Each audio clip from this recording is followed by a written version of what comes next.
He was the butcher, the alpha who destroyed my family, and I was his last target. But as his knife hovered over my heart, an agonizing, forbidden bond snapped into place, sealing our souls. Now, the only thing more dangerous than the war between our packs is the fated love that will get us both killed. Prologue. The sky wasn't dark. It was a blinding, indifferent blue, the kind of sharp, cold morning light that made everything look too real, too sharp. It was the cool hour, that deceptive time just after dawn when the world should be waking up, but instead, my world was ending. The smell of pine needles in the Montana wilderness was gone, replaced by the thick, copper tang of blood.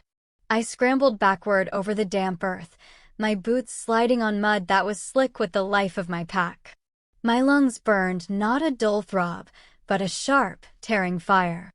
I had been running for what felt like hours, but I knew it had only been minutes since the ambush broke our line. The Stonehaven pack was strong.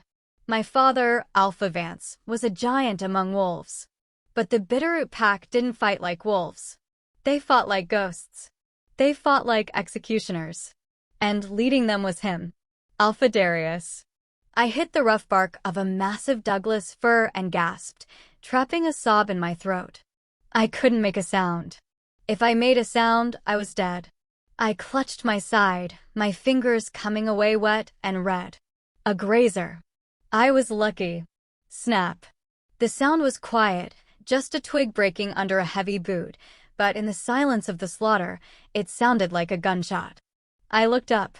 He stood 10 feet away, bathed in the pale, unforgiving sunlight filtering through the canopy. He was huge. Even in his human form, Darius was a creature of myth. He was broad in a way that didn't look natural, his shoulders straining against a tactical black vest stained with mud and worse. His hair was dark, plastered to his forehead with sweat, and his face. His face was a mask of cold, impartial violence. He held a blade in his hand, silver-coated steel that caught the sun. He didn't look angry. That was the terrifying part. He looked like he was just doing a job. He looked like he was taking out the trash. "Sarah of Stonehaven," he said. His voice was a low rumble, like rocks grinding together deep underground. "Daughter of Vance." I tried to stand, my legs trembling so hard I almost collapsed again. I had to die on my feet. I was an alpha's daughter. I wouldn't cower in the dirt. "Darius," I managed to say, though my voice was thin and brittle. "The council's dog." He didn't flinch. He stepped closer, the leaves crunching softly. "The council decreed your father's line ended. Today is judgment." He raised the knife. I squeezed my eyes shut. I didn't want to see the blow coming. I didn't want to see the indifference in his eyes when he ended me. I waited for the cold bite of steel. I waited for the darkness. But it didn't come. Instead, the wind changed. A breeze swept through the clearing, carrying the scent of the battlefield away and replacing it with something else. Something impossible. It hit me like a physical blow to the chest. Rain on hot pavement. Deep, dark cedar wood. And home. My eyes flew open. Darius had frozen. The knife was hovering inches from my throat, his hand rock steady, but his entire body had gone rigid. The color, what little there was, had drained from his face. His nostrils flared, taking in a breath, then another, deeper this time. The air between us suddenly felt heavy, charged with static electricity. It hummed against my skin, making the fine hairs on my arms stand up. A pull, violent and undeniable, yanked at my navel, dragging me toward him. It wasn't fear. It was gravity. He was the enemy. He had just slaughtered my friends. He was here to kill me. But my soul didn't care. Mate. The word whispered through my mind, ancient and terrifying. Darius's arm lowered slowly, fighting the muscle memory of 1,000 kills. His eyes, usually a cold, flat gray, were suddenly wide, blowing into black pupils that swallowed the irises. He looked at me, really looked at me, for the first time. He didn't see a target anymore. "No," he whispered, the word escaping him like a curse. No, not you. The horror in his voice shattered me more than the knife would have. He didn't look happy. He looked devastated. Darius? I breathed, the name tasting like sugar and poison on my tongue. He dropped the knife. It hit the mud with a dull thud. He took a step back, shaking his head, his hands curling into fists at his sides. The veins in his neck bulged as he fought something inside himself. You are the enemy, he snarled, but there was no heat in it, only panic. You are Stonehaven. And you are Bitterroot, I whispered, tears finally spilling over my cheeks. You are my death. I was supposed to be, he rasped. He looked at his hands, then back at me. The council. The war. The law. Mating across warring clans wasn't just frowned upon, it was treason. It was punishable by public execution. We weren't just mates. We were walking corpses. Run, he choked out, his voice breaking. Sarah, run. But I couldn't move. The bond was rooting me to the spot, demanding I go to him, demanding I comfort the mate who was in distress. My instincts were screaming at me to touch him, to soothe the panic radiating off him in waves. I can't, I wept. He closed the distance between us in a blur of motion. I flinched, expecting violence, but his large, rough hands cupped my face. His touch was searing hot, burning brands into my cold skin. He stared into my eyes, searching for an escape, searching for a lie, but finding only the brutal truth. God help us, he whispered against my forehead. Then a twig snapped behind us. Alpha, a voice shouted from the trees. We found the daughter. Is she dead? Darius's body went rigid against mine. The moment shattered. The spell broke. The reality of the war crashed back down on us. If his soldiers found us like this, him cradling the enemy, we would both die before sunset. He pulled back, his face hardening into a mask of stone again, but his eyes were screaming an apology. Forgive me, he murmured. Before I could ask what he meant, his fist connected with the side of my head. The world exploded into white stars, then fell into immediate, crushing blackness. Hey there! Before we dive deeper into this world of forbidden hate and burning love, I have a small favor to ask. If you felt that spark of tension, if you want to see if Sarah and Darius survive the impossible, please take a second to subscribe to my channel. Hit that like button to show your support and turn on the notification bell so you never miss a chapter. It helps me bring more of these stories to life for you. Now, let's see what happens when the enemy becomes the only thing you can't live without. Chapter 1. I woke up to the smell of damp concrete and stale water. My head felt like it had been split open with an axe. I groaned, trying to lift my hand to touch my temple, but metal clinked and my arm jerked to a halt. I froze, blinking my eyes open. I wasn't in the forest anymore. I wasn't in the mud. I was in a cell. It wasn't a dungeon from a storybook with dripping stone walls and torches. This was modern, clinical, and terrified me far more. The walls were smooth, gray cinder block. The light came from a single, buzzing fluorescent strip on the ceiling, encased in wire mesh. On one side, floor-to-ceiling bars painted a thick, glossy black separated me from a sterile white hallway. I was sitting on a thin cot bolted to the wall. My wrist was handcuffed to a metal loop on the bed frame. You're awake. The voice came from the shadows on the other side of the bars. I flinched, the movement sending a fresh spike of pain through my skull. A man stepped into the light. He wasn't Darius. He was older, thin as a rail, wearing a suit that looked too expensive for a war zone. His hair was white, pulled back into a severe ponytail, and his eyes were like chips of flint. Elder Thorne, the voice of the council. The man who had signed my father's death warrant. Where is he? I croaked. My throat felt like I had swallowed glass. Thorne smiled, but it didn't reach his eyes. It was a dry, reptilian stretching of skin. Your father? Dead.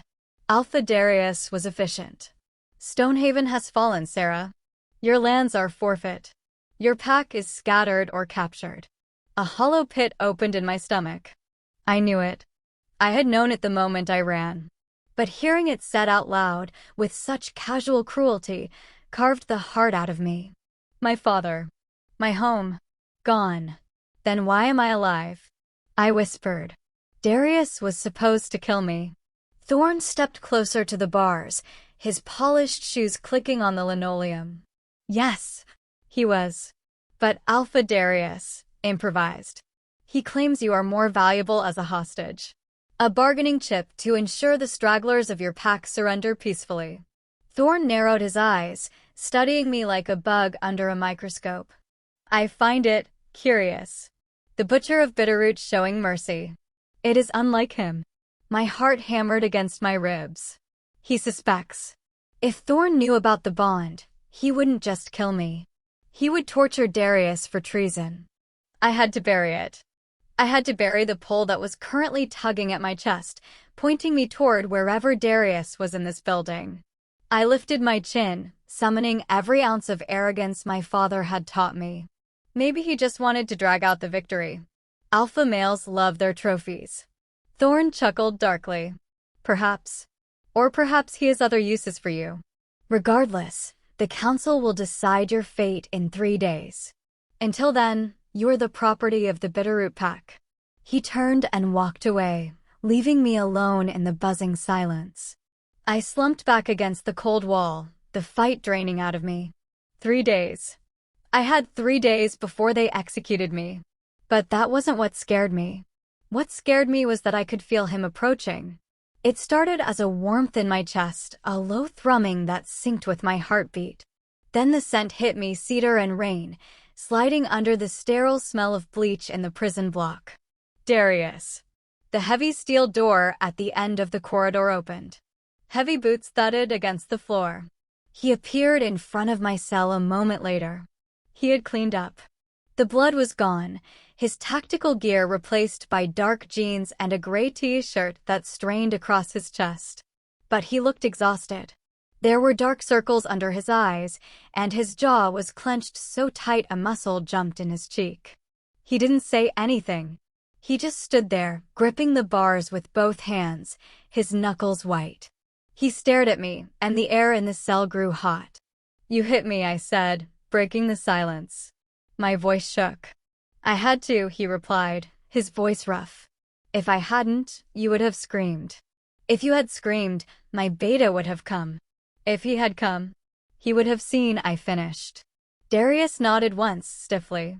He looked at the handcuff on my wrist, and a flash of pure, animal rage crossed his face.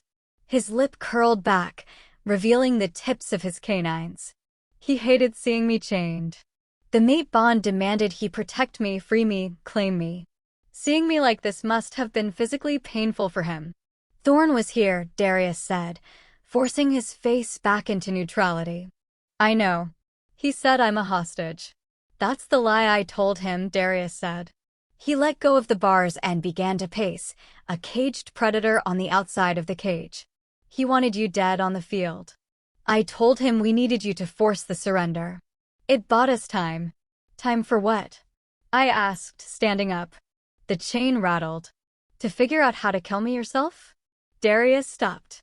He turned to me, pressing his face close to the bars. The gray of his eyes was swirling with gold, his wolf was close to the surface. "Do you think I can kill you?" he whispered, his voice dropping to a terrified hush.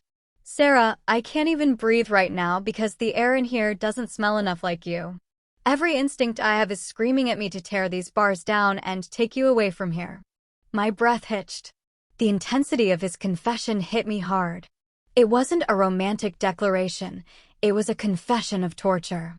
"Then do it," I whispered, stepping as close to the bars as the chain allowed. "Let me go." "I can't." He closed his eyes, resting his forehead against the cold steel bars. "The council has guards everywhere. Cameras. If I help you escape, they kill us both. If I keep you here, they execute you in 3 days.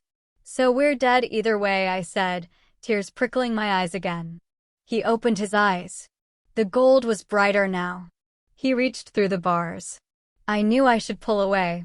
He was the enemy. He had destroyed my life. But I didn't. I leaned into his touch.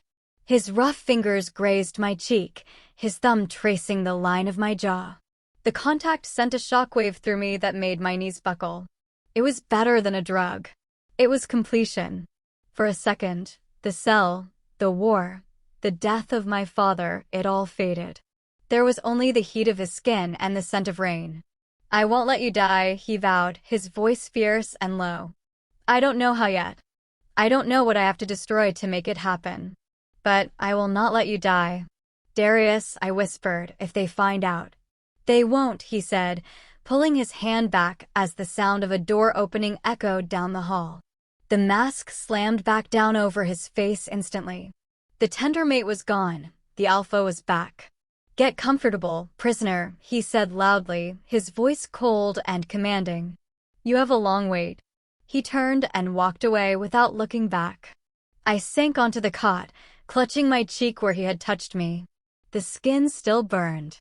I was trapped in a cage of my enemy's making, but the real prison was the one inside my own chest. I was falling in love with the monster who had ruined me, and that love was going to get us both killed. Chapter 2. The first night in the cell was an eternity of small noises. The hum of the light. The drip of a pipe somewhere in the walls. The sound of my own ragged breathing. I didn't sleep. Every time I closed my eyes, I saw my father falling. I saw the smoke rising from the Stonehaven Lodge. And then, confusingly, I saw Darius's eyes filled with that terrible, desperate gold. By the time the morning came, marked only by a guard shoving a tray of gray mush through a slot in the bars, I was vibrating with anxiety. The guard was a brute named Kale. No, not Kale. Garnet.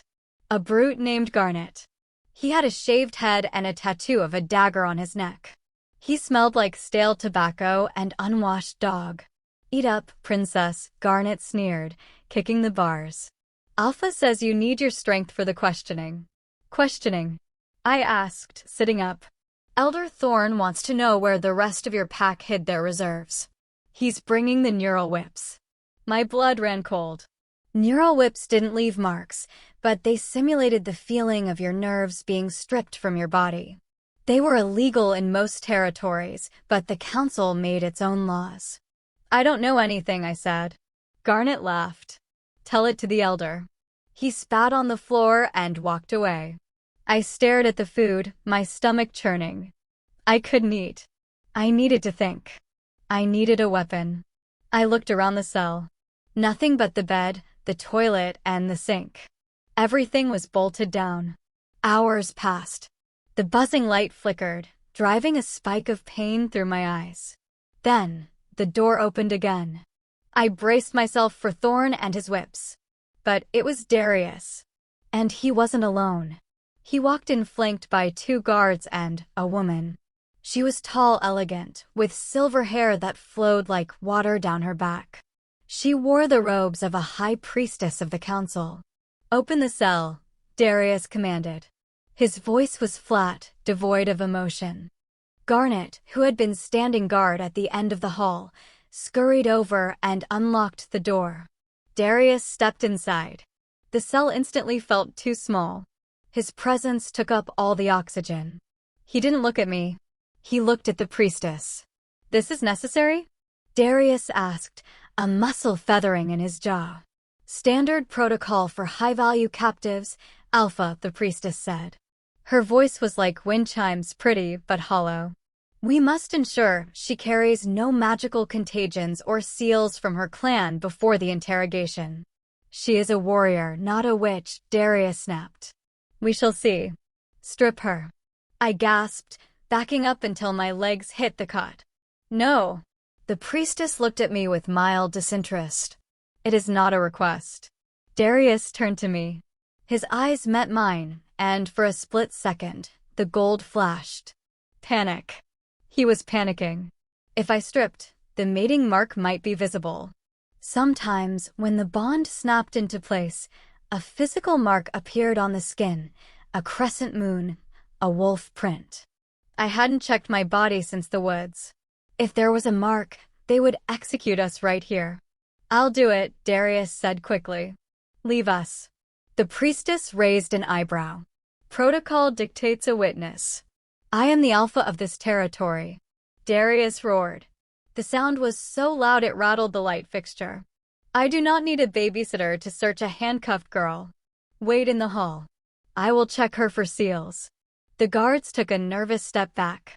Even the priestess looked unsettled. Darius was radiating a lethal aura, his canines fully extended. Very well, the priestess said, smoothing her robes. You have 5 minutes, Alpha. Do not disappoint the council. They filed out. The heavy door clanged shut, but I knew they were watching through the glass panel at the end of the hall. Darius spun on me. He grabbed my shoulders and spun me around, marching me into the corner of the cell, the only blind spot from the hallway. Is there a mark? He hissed into my ear, his hands shaking. I don't know, I whispered, trembling. I haven't looked. Check. Now. He stood with his back to the room, his broad body blocking me from view. My hands shook as I pulled up the hem of my torn, muddy shirt. I scanned my stomach, my ribs. Nothing. I pulled the collar down to check my collarbone. There.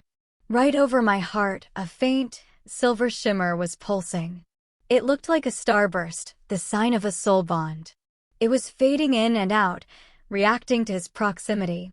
Darius, I choked out. He looked down. He saw it. He squeezed his eyes shut and let out a breath that sounded like a dying man. Damn it. They'll see it, I whispered. If they examine me. They won't, he said. He opened his eyes. They were hard now, determined. Cover it. I pulled my shirt down. How? They're going to come back in. Darius looked at the door, then back at me. He reached into his pocket and pulled out a small, jagged rock. No, not a rock. A piece of raw obsidian. Cut it out, he said. I stared at him. What? The skin, he said, his voice thick with nausea. You have to cut the skin. Make it look like a battle wound. A scar. Anything but a mating mark. He pressed the sharp stone into my hand. His fingers closed over mine. I can't do it to you, he whispered, his voice breaking. I can't hurt you. But you have to do it. Sarah, please. I looked at the stone, then at his desperate eyes. He was asking me to mutilate myself to save his life. And mine. Do it, he urged. They're coming back. I gritted my teeth. I was an alpha's daughter. I could handle pain. I pulled my shirt collar down. I placed the sharp edge of the obsidian against the pulsing silver starburst over my heart. I looked at Darius. He looked like he was the one bleeding. I'm sorry, he mouthed. I sliced. A hot line of fire seared across my chest. I bit my lips so hard I tasted blood to keep from screaming. I cut again, crossing the first line, destroying the beautiful, magical pattern of our bond and turning it into a jagged, ugly mess of blood and flesh. The silver light flickered and died, drowned in red. Done, I gasped, dropping the stone. Darius immediately grabbed a handful of dust from the floor and pressed it into the wound to stop the bleeding and hide the freshness. I hissed, tears blinding me.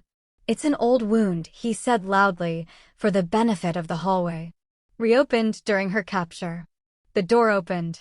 The priestess returned. Well? She asked.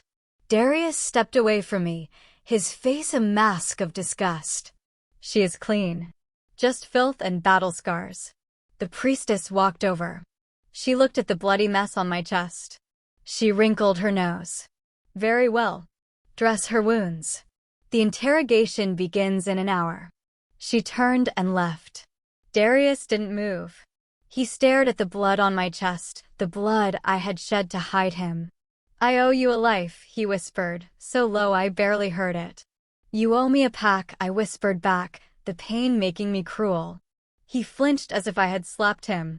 Then he turned and walked out, leaving me alone with the stinging fire in my chest and the cold realization that we had just crossed a line of no return. We were conspirators now. Chapter 3. The interrogation never happened. Or at least, not the way Thorne planned.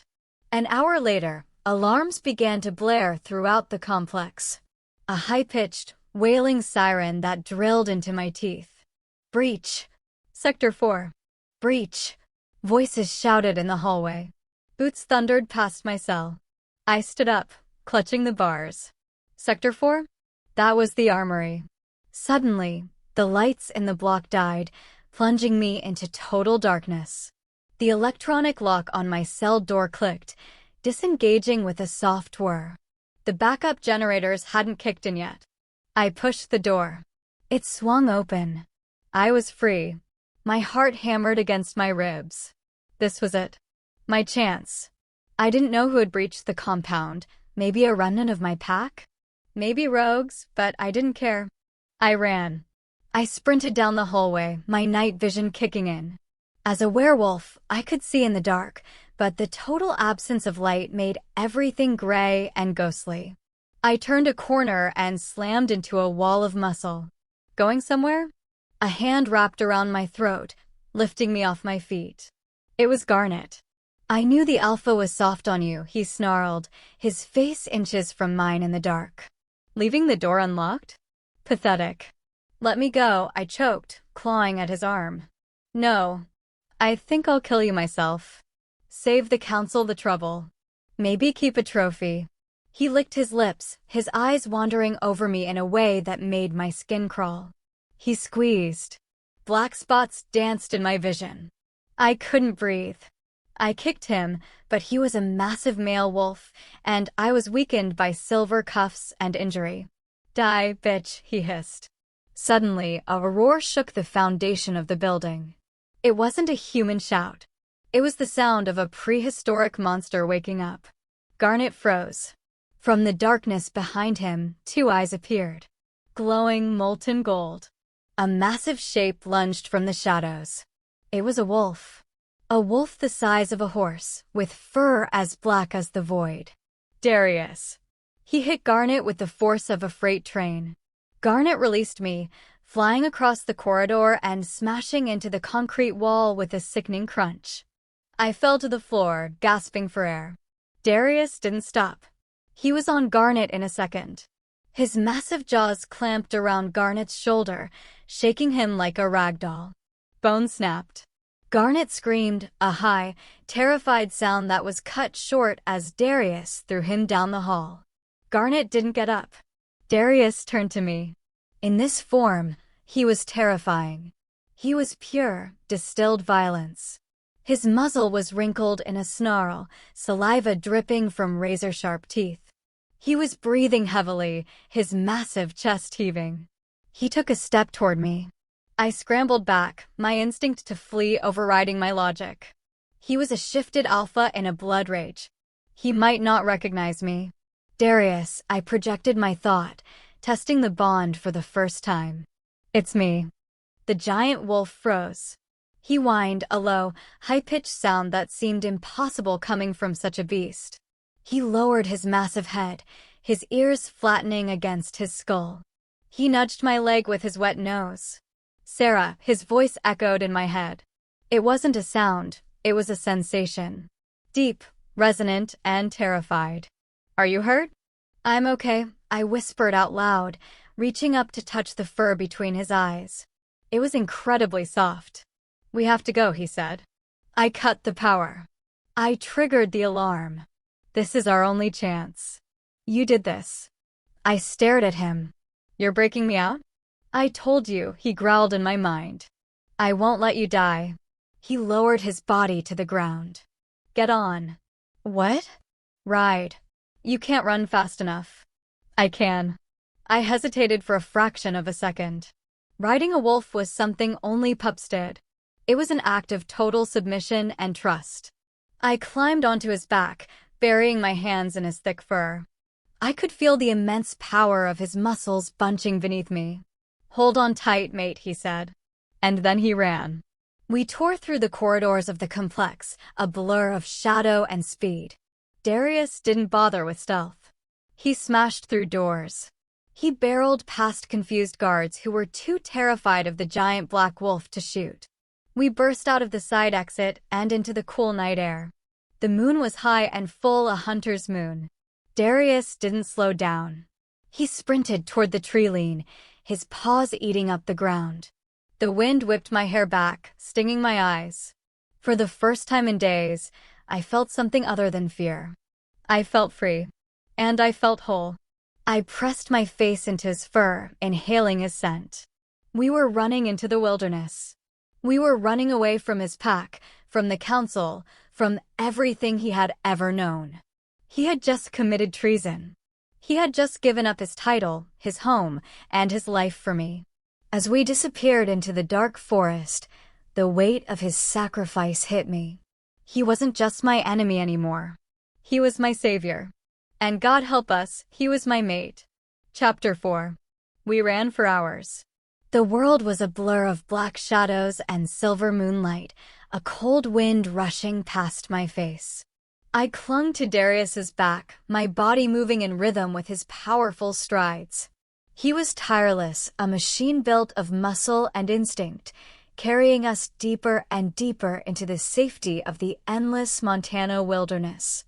The adrenaline of the escape had numbed the stinging cut on my chest, but as the hours wore on, the cold night air began to seep into my bones, and the pain returned as a low, steady throb. I could feel his heart pounding beneath his thick fur, a powerful, steady drumbeat that was perfectly in sync with my own. The bond was a living thing, a warm current flowing between us, telling me he was strong, he was determined, and he was terrified. Just as the sky began to bleed from black to a deep, bruised purple in the east, he slowed. The cool hour was approaching, the light of dawn still half an hour away. He turned off the main game trail, pushing through a thicket of sharp, icy branches until he found what he was looking for, a deep shadow in the side of a granite rock face. It was a cave. Not a large one, but deep enough to be hidden and dry. He ducked inside, and I slid off his back, my legs buckling as soon as they hit the ground. I was weak from hunger, cold, and blood loss. I stumbled and fell against the rough cave wall, gasping. Darius whined low in his throat. He nudged my shoulder with his massive head, his warm breath ghosting over my cheek. "Are you okay?" His voice in my head was thick with worry.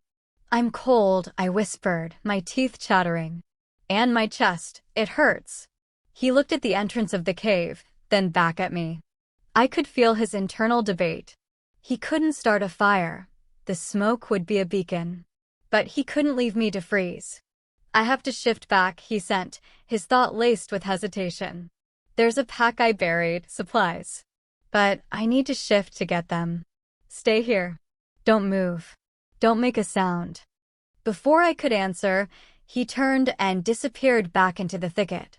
I was alone. Truly alone, for the first time since my capture. I slid down the wall until I was sitting on the dusty floor, pulling my knees to my chest. The silence of the cave was absolute. The reality of what had just happened crashed down on me with the force of a physical blow. My father was dead. My pack was scattered. I was a fugitive. And my only ally in the world was the man who had orchestrated my family's destruction. A dry, hacking sob tore itself from my throat. It was a sound of pure desolation. I cried, silently, for my father, for my home, for the girl I had been 3 days ago. A minute later, he was back, not as a wolf, but as a man. He stood at the mouth of the cave, framed against the pale purple sky. He was completely naked. My breath caught. I had seen him in tactical gear and a t-shirt, but seeing him as just a man, it was disarming. He was all broad shoulders, hard-muscled chest, and long, powerful limbs. Scars, old and new, crisscrossed his skin like a road map of the violence that had defined his life. He wasn't just a monster or a king. He was a man, vulnerable in the cold morning light. He was also trying, very awkwardly, to cover himself with a bundle of canvas he'd pulled from the undergrowth.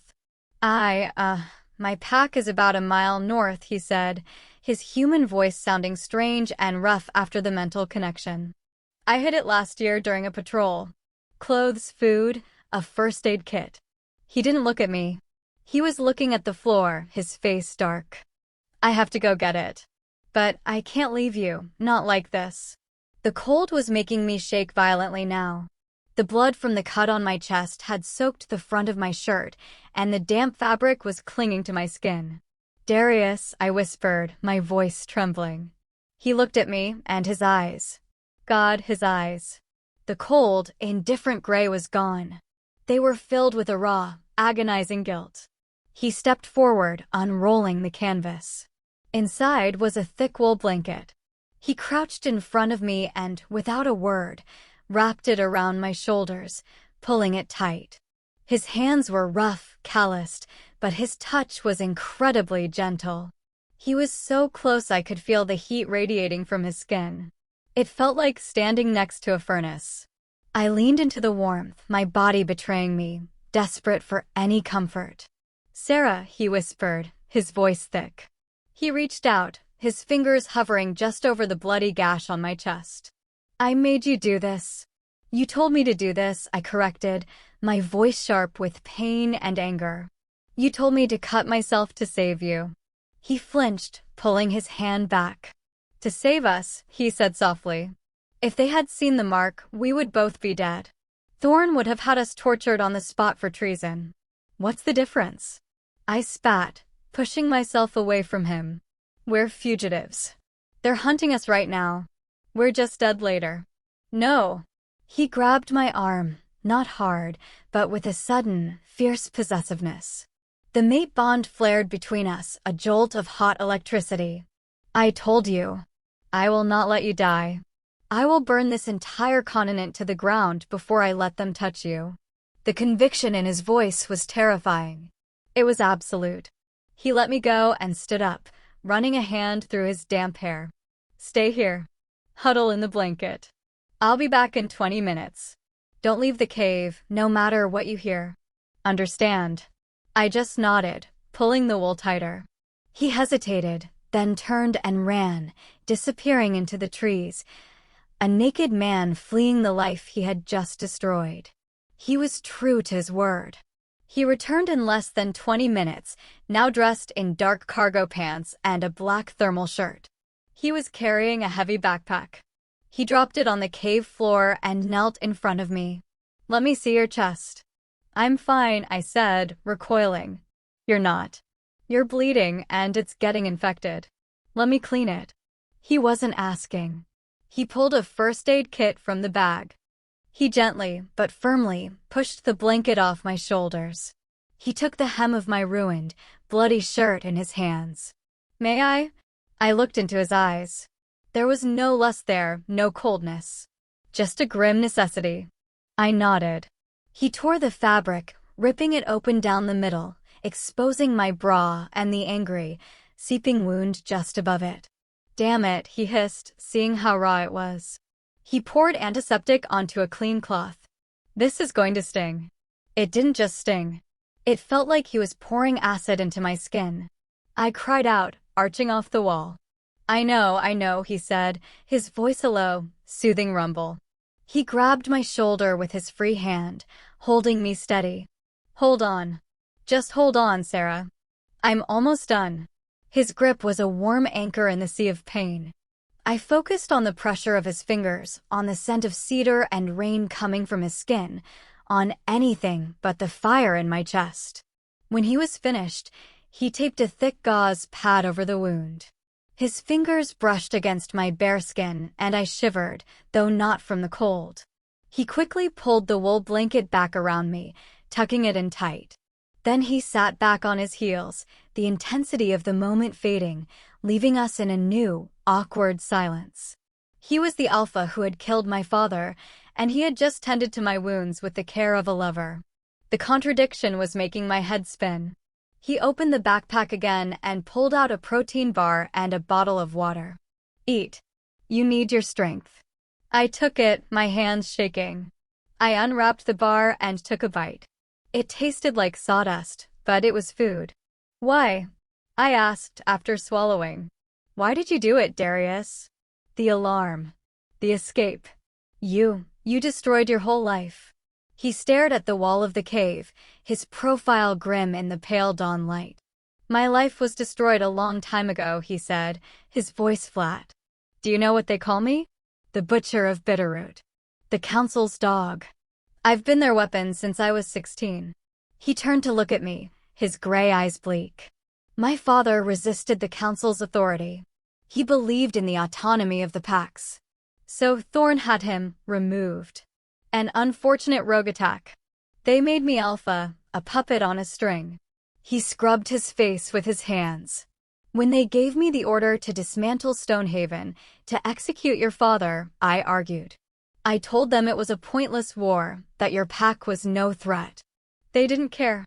It was about politics. It was about making an example. It was my duty. The self-loathing in his voice was so thick I could almost taste it. So I did it, he continued, his voice dropping to a whisper. I led the attack. I followed orders. I was prepared to kill every last one of you, even the children. That's what a good soldier does. That's what the butcher does. He looked at me, his gaze so intense it pinned me to the wall. And then, he said, I raised my knife to kill you. And the world ended. The bond snapped. In 1 second, the moon goddess made me a liar. She made my entire life, my duty, my obedience, a joke. He let out a harsh, bitter laugh. She bound my soul to the one person I was ordered to destroy. The ultimate punishment. My mate. My enemy. So you saved me, I whispered. To save yourself. I saved you because you're mine, he snarled, the sound low and possessive, the wolf just under the surface. He moved, closing the distance between us in a heartbeat. He was on his knees in front of me, his hands on either side of my head, trapping me against the wall. Don't you understand? He rasped, his face inches from mine. I don't care about the council. I don't care about my title. I don't care about my pack. They're all ash. The only thing in the world that matters right now is the fact that your heart is beating. He leaned his forehead against mine. I could feel him trembling. You're it, Sarah, he breathed. You're all I have left. And I am all you have. And they're hunting us. I was trapped. Trapped by his body, by the cave, by the truth. I should have hated him. I should have been clawing at his face. He was the monster from my nightmares. But he was also the only warmth in my frozen world. What do we do? I asked, my voice small. He pulled back, the raw intensity fading, replaced by the grim focus of the alpha. We disappear, he said, standing up and shouldering the pack. We go north. Through the mountains. Into Canada. There are neutral territories there, old packs that don't answer to the council. It's a long shot, but it's the only one we have. He offered me his hand. I looked at it for a long moment. The hand of my father's killer. The hand of my mate. I took it. He pulled me to my feet, his grip strong and sure. We move now, he said. We have to be 10 miles away before the sun is high. He let go of my hand, but the warmth lingered. As he turned to check the cave entrance, I looked at his broad back, at the man who was my enemy and my punishment. And I realized, with a sinking feeling of dread, that he was also my only hope. Just as we were about to step out into the pale, cold daylight, a sound echoed through the valley. A long, mournful howl. Darius froze, his body going rigid. Who is that? I whispered. He listened, his head tilted. A second howl joined the first, this one more aggressive. Darius looked at me, his eyes now cold and hard as steel. Both of them, he said. My pack is hunting a traitor. And yours is hunting a murderer. Chapter 5. Darius went from man to alpha in the space of a heartbeat. The howls echoed again, closer this time, bouncing off the granite walls of the valley. One was the deep, disciplined call of a pack on a sanctioned hunt, his pack. The other was wilder, a raw, jagged cry of grief and vengeance. My pack. My knees went weak, and I gripped the cave wall. That was Julian's howl. My father's beta. A man who had taught me how to track, how to fight. A man who had bounced me on his knee as a pup. He was alive. And he was hunting us. Move, Darius said. The word was a blade. He grabbed my arm, yanking me out of the cave and into the pale, watery daylight. The cool hour was over, the sun was beginning its climb, and the day was becoming dangerously bright. "They're close," he said, shoving the backpack straps higher on his shoulders. "Too close. They must have caught our scent from the compound." "They're on both sides of the valley," I whispered, my eyes darting frantically between the trees. I could feel them, a pressure in the air. Two separate hunting parties, closing in, and we were trapped in the middle. "I know." He didn't look at me. He was scanning the terrain, his eyes narrowed, processing, calculating. "The river. It's our only chance. It's a mile south. If we can get into the water, it will mask our trail. But we have to be fast." He grabbed my hand, his grip crushing. "Can you run?" I nodded, though I wasn't sure it was true. The cut on my chest was a line of fire, and my legs felt like they were filled with sand. "Run," he commanded. We plunged back into the forest, half running, half falling down the steep, pine needle-slick slope. Darius moved with a brutal, focused grace, pulling me along when I stumbled, his body a shield between me and the direction of the howls. Every step was agony. The bright daylight offered no shadows to hide in. We were exposed, two small figures running through a forest that suddenly felt empty and hostile. The jarring motion of the run tore at my wound. I could feel a warm, wet trickle sliding down my stomach, the gauze pad already overwhelmed. "Darius," I gasped, stumbling over a root. I can't keep up." He stopped, pulling me into the shadow of a fallen log. He was breathing hard, but I was the one who was failing. "You have to," he said, his voice raw. He looked at my side, then at the fresh blood seeping through my torn shirt. He cursed, a low, vicious sound. He ripped his backpack off and threw it on the ground. "They can smell your blood, Sarah. It's a beacon. We're leaving the pack." "It's slowing me down." "It's the supplies," I argued, "the food." "We'll hunt," he snapped. "We won't need food if we're dead." He pulled the first aid kit out, grabbed a handful of extra gauze, and stuffed it into his pocket. He left everything else. "What about you?" I asked. "You gave up everything." "This is just stuff," he growled, grabbing my arm again. "It's not your life." We started moving again, faster now without the pack. But the howls were closer. They weren't just howls anymore. I could hear them crashing through the underbrush, shouting. "This way," a voice roared, carried on the wind. "The scent is strong. For Alpha Vance." I froze. My blood turned to ice. "Julian." A sob caught in my throat. I tried to pull my arm out of Darius's grip. "That's Julian. He's my pack. He'll help us." Darius yanked me back so hard I fell against his chest. He grabbed my face, his hands hard, forcing me to look at him. His gray eyes were blazing with a desperate, cold fire. "He is howling for the blood of his alpha's murderer," Darius said, his voice low and brutal. "That is me, Sarah. And you are with me.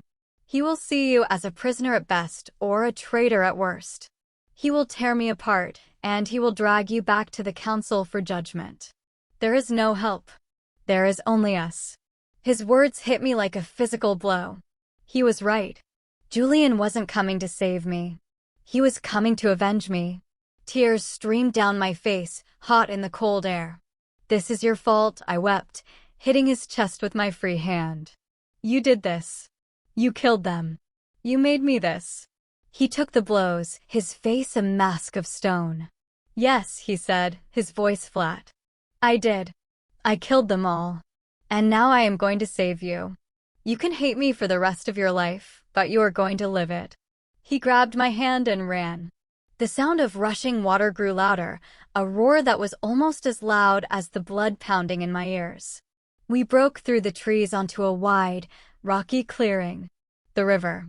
It was wide, fast, and violent. Snowmelt from the mountains turned it into a churning, whitewater torrent. "We have to cross," he yelled over the noise. "We'll drown," I shouted. "It's too fast. It's faster than they are." He didn't wait. He grabbed me around the waist, lifting me off my feet and plunged into the icy water. The shock of the cold was so total, so absolute, that it stole my breath. It was like being stabbed by 1,000 frozen knives. I gasped, but the current immediately grabbed us, pulling us under. My head hit a rock. The world went gray. I was drowning. Then a hand was in my hair, yanking my head above water. Darius. He had his arm locked around my waist, his face a grimace of effort as he fought the current. Kick, he roared. Sarah, kick. Don't you dare die on me. The rage in his voice shocked me back to life.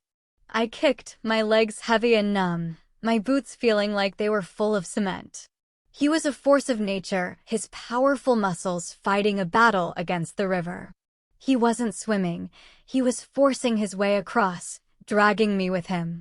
We hit the other side with a crash, tumbling onto a muddy bank, gasping and spitting water. I was so cold I couldn't feel my limbs. I just lay there, shaking on the wet ground. We can't stay here, Darius panted, hauling me to my feet. They'll see us. They'll know we crossed. He dragged me up the bank, into the cover of a dense cluster of willow trees. He pushed me down behind the thick roots of a massive, uprooted pine. It formed a shallow, hidden hollow, shielded from the riverbank. Stay down, he whispered, his body pressing me against the cold, damp earth. Don't move. Don't breathe. He crouched beside me, his entire body tense, his eyes locked on the bank we had just left. And then we saw them. First, 2 wolves from Darius's pack, the Bitterroot. They were in their human forms, dressed in the same tactical gear he had worn. They stood at the edge of the water, sniffing the air, their faces confused. The scent just stops, one of them said. The river, the other replied.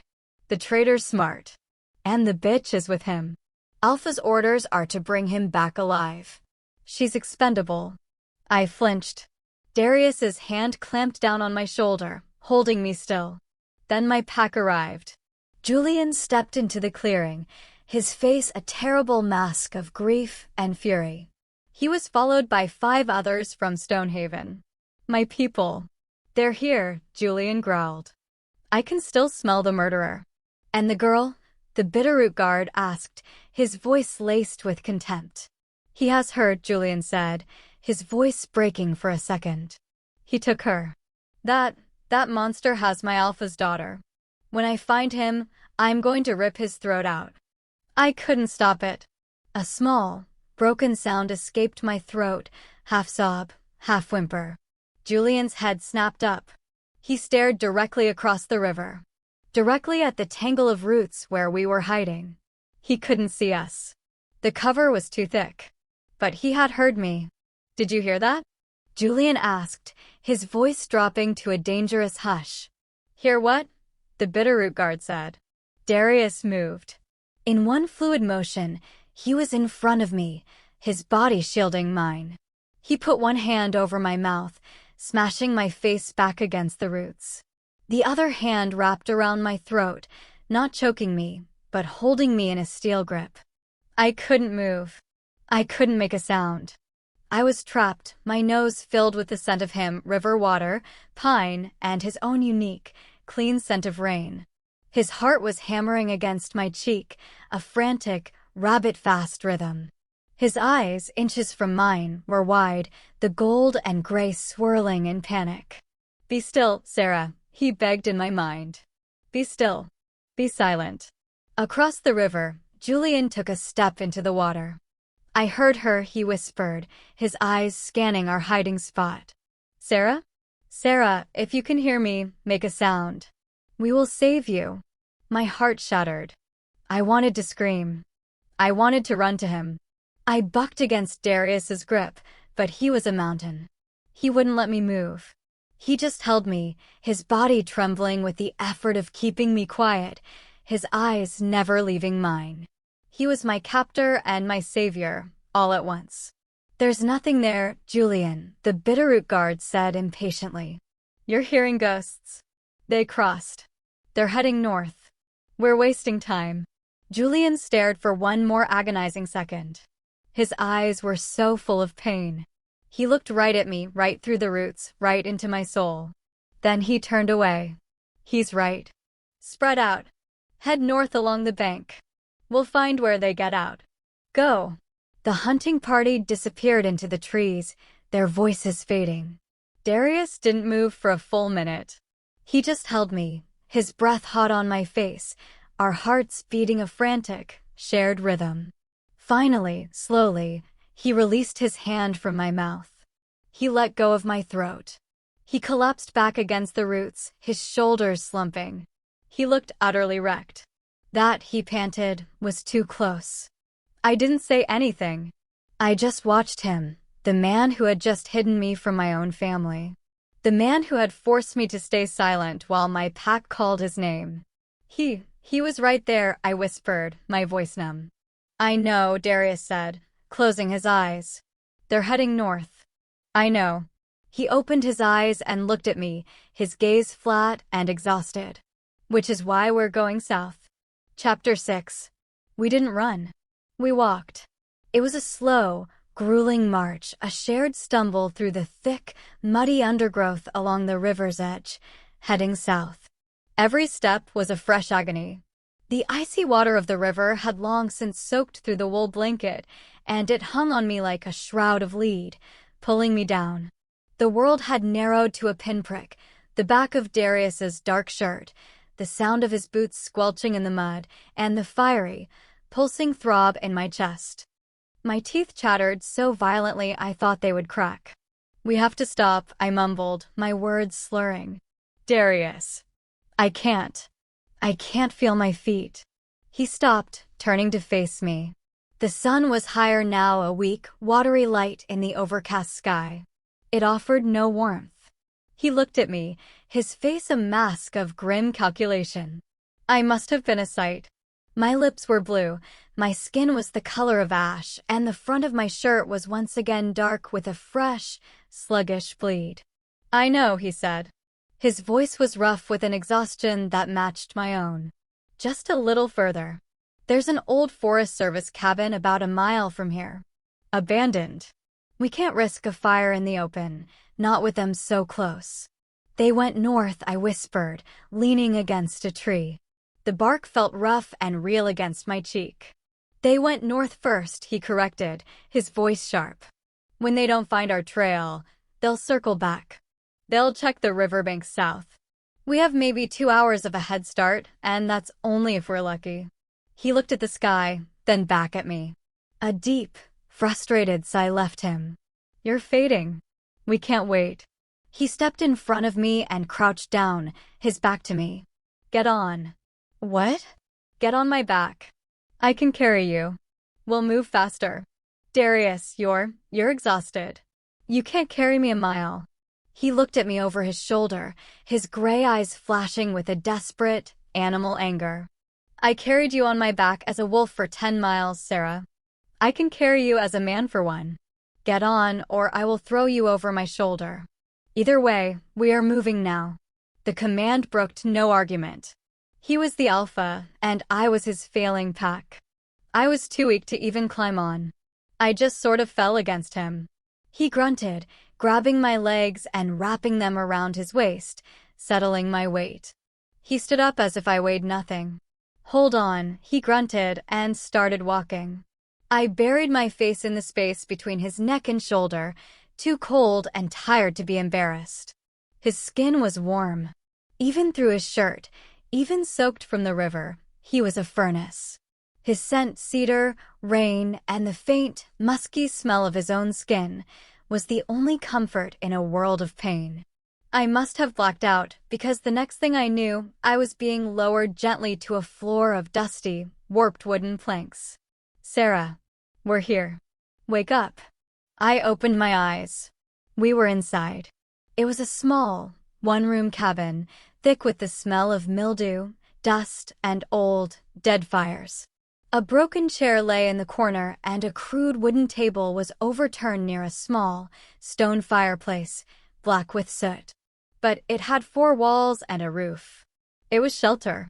Darius was already at the fireplace, his back to me. The flue is clear, he was muttering to himself. Small fire. Just enough. The smoke will be thin. They might not see it against the clouds. He was working with a frantic, focused energy, using a piece of flint from his pocket and his knife to spark a pile of dry leaves and twigs he'd gathered from a corner of the room.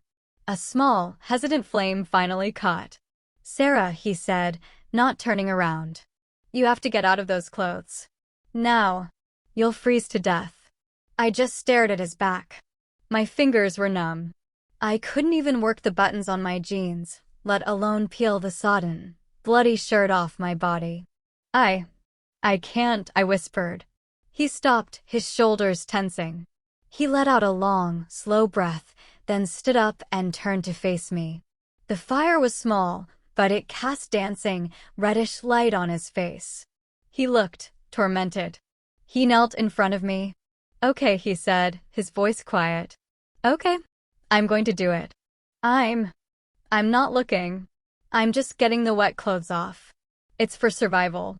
"Understood."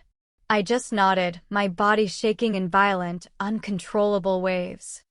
His hands were surprisingly gentle. He unbuttoned my jeans, his fingers brushing my skin, but his movements were clinical, impersonal. He slid them down my numb legs, his gaze fixed on the wall above my head.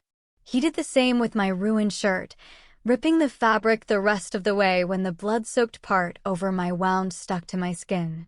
I hissed in pain. "I know. I'm sorry," he whispered. In seconds, I was stripped down to my bra and underwear. I was a shivering, bloody, humiliated mess. He didn't pause. He immediately took the wool blanket, the one he'd also carried from the river, and wrapped it around me, pulling it tight. "Better." I nodded, the shaking already starting to ease, the small fire in the hearth starting to warm the tiny space. He stood up and pulled his own thermal shirt over his head, wringing it out with a grunt of effort. He hung it near the fire to dry, leaving him bare-chested. I tried not to look. I failed. His entire torso was a tapestry of scars. I saw the puckered marks of old bullet wounds, the long, thin lines of knives, and one jagged, starburst-shaped burn on his hip. This was the body of a man who had never known peace. He saw me staring. He didn't cover himself. He just met my gaze, his own unreadable in the flickering light. He walked over to me and crouched down, pulling the last of the gauze from his pocket. "Let me see the wound one more time." I opened the blanket. The gauze he had applied in the cave was gone, lost to the river. The wound on my chest was an ugly, inflamed gash. The skin around it was red and puffy. "It's infected," he said, his voice flat. "The river water." What does that mean?" He looked at me, and the mask of the soldier slipped. For the first time, I saw real, undiluted fear in his eyes. "It means," he said, "that we're in trouble." The next few hours were a blur. The infection set in hard and fast. The shaking didn't stop, but it was no longer from the cold. A fire was burning inside me, a dry, septic heat that started in my chest and spread to my limbs. I was burning up. "Darius," I cried out, clawing at the wool blanket. "It's too hot. Make it stop." "No, Sarah, you're cold," his voice said, sounding far away. He was holding me, trying to press the blanket closer. His skin was against mine. He must have taken off his wet pants. He was holding me against his bare chest, trying to use his own body heat to fight the hypothermia that was battling the fever. The world began to melt at the edges. I was in the woods again, the air tasting of pine and blood. Darius was standing over me with the knife. "Today is judgment," he said. "No, please," I whimpered, thrashing in his arms. Don't kill me." "Shh. I'm not. I've got you. You're safe. I've got you." His voice was a low rumble, his arms a cage of muscle and heat around me. "You killed him," I sobbed, the words tearing out of me, hot and poisoned. "My father. You killed him." He went still. His arms tightened, pulling me so close I could barely breathe. "Yes," he whispered, his voice thick with a pain that matched my own. I did. My pack. My orders. I led them. It was me. I hate you, I wept, my fists weakly beating against his chest. I hate you. You're the butcher. You're a monster. I know, he said. He didn't fight back. He just held me, letting me hit him, letting me scream. I know. Then why did you save me? I cried, my voice breaking. Why didn't you just let me die? Why did you make me do it? Do what? He asked, his voice rough. The mark, I sobbed, my fingers clawing at the new, raw wound on my chest. You made me cut it. You made me cut you out of me. A sound, a terrible, broken sound, was ripped from his throat. He pulled me tighter, his lips pressing into my hair. No, Sarah. No, God, no. I was saving us. I would never cut you out. You're in me. You're everywhere. I quieted, my energy spent. The fever was a heavy, sinking weight, pulling me down into darkness. Julian, I whispered, my voice faint. He was there. He was looking for me. I know. I'm sorry. He hates you. Everyone hates me, Sarah, he murmured, his breath hot against my ear. Everyone but you. And you should hate me most of all.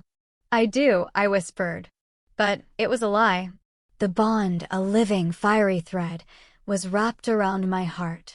It didn't care about my father. It didn't care about my pack. It only cared about the man who was holding me, the man who was fighting to keep me alive. I felt a tear, his, not mine, splash onto my cheek. I am so sorry, Sarah, he choked out, his voice breaking. For your father. For your pack. For this. I am so sorry for all of it. But I am not sorry I saved you. I will never be sorry for that. The fever peaked. I was a creature of pure sensation. The heat, the pain, and him. The solid, unmoving presence of him. His arms around me, his body shielding me from the cold. His lips brushing my temple. His voice a constant, low rumble, promising me I would live. I arched my back, a sharp, clear pain cutting through the fog. It hurts, I gasped. I know. The infection is at its worst. It has to break. Fight it, Sarah. Stay with me. Please, mate, stay with me. He called me mate. The word was a shock of cold water. It was an anchor. I opened my eyes. The cabin was dark, the fire just glowing embers. The only light was the gray, pre-dawn light filtering through the single dirty window. He was looking down at me, his face hollowed out by exhaustion and fear. He was terrified.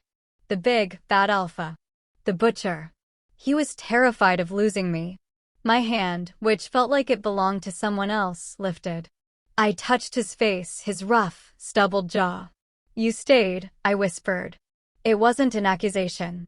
It was a discovery. He closed his eyes, leaning into my touch. I'll always stay. You're my enemy, I said, my voice thin. I know. You're my punishment. Yes. He opened his eyes, his gaze locking with mine. The gold and gray were one, a swirling storm of devotion. And you, Sarah, are my redemption. He lowered his head. I didn't pull away. I didn't have the strength. I didn't have the will. His lips met mine. It wasn't a gentle kiss. It was desperate. It was hungry. It was the kiss of a drowning man finding air. It was a promise of survival. It tasted of salt from his tears, of soot from the fire, and of something that was just him. I kissed him back. I surrendered. To the bond. To him. To this terrible, beautiful, impossible new life. When he finally pulled away, the fire in my chest had eased. The burning in my blood was fading, replaced by a deep, bone-weary exhaustion. The fever had broken. Sleep, Sarah, he whispered, pulling the blanket up to my chin.